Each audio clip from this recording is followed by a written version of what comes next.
सबसे पहले तो मैं अदम कदा के इस प्लेटफॉर्म से उसामा भाई का बहुत शुक्रिया अदा करूँगा कि उन्होंने इस जगह में इनवाइट किया और बोलने का मौका दिया।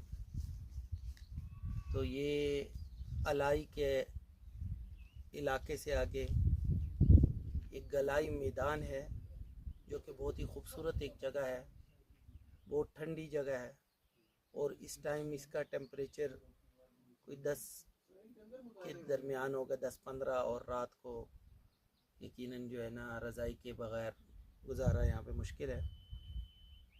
और रास्ता बहुत ही कठिन था, ज़िंदगी का मुश्किल तरीन तकरीबन रास्ता था।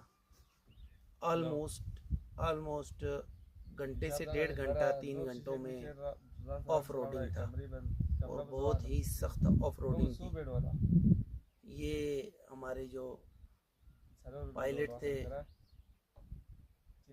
उनकी हिम्मत है कि वो हमें यहाँ तक ले आए। अक्सर जगहों पे तो गाड़ी जवाब दे गई, फिर वापस रिवर्स करके फिर दूसरी साइड